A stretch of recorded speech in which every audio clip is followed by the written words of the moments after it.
পুরীর second mini ব্লগে আপনাদের স্বাগত। সকালবেলা কমপ্লিমেন্টারি ব্রেকফাস্ট করে রেডি হয়ে আমরা বেরিয়ে গেলাম একটা টোটো নিয়ে গোল্ডেন বিচে। আর গোল্ডেন বিচে ঢোকার জন্য কিন্তু টিকিট কাটতে হবে।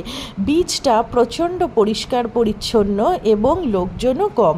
আমি তো প্রচণ্ড আনন্দ করলাম এই বিচে, জল নিয়ে খেলার থেকে আরম্ভ করে রিলস বানানো, প্রচুর ছবি তোলা, সব কিছু করলাম।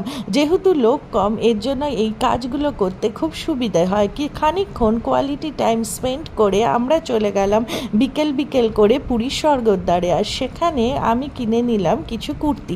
এই কটনের কুর্তিগুলো পরতে খুব কমফোর্টেবল হয়। হোটেলে ফিরে এসে একটা চমৎকার লেমন করিয়েন্ডার স্যুপ খেলাম, আর রাত্রের ডিনারে নান, চিকেন ভর্তা, চিকেন পকোড়া সব খেলাম। আজকের মতন ব্লগটা এখানে শেষ করছি। যদি আমার ব্লগ আপনাদের ভালো লাগে তাহলে প্লিজ চ্যানেলটা সাবস্ক্রাইব করবেন। টাটা।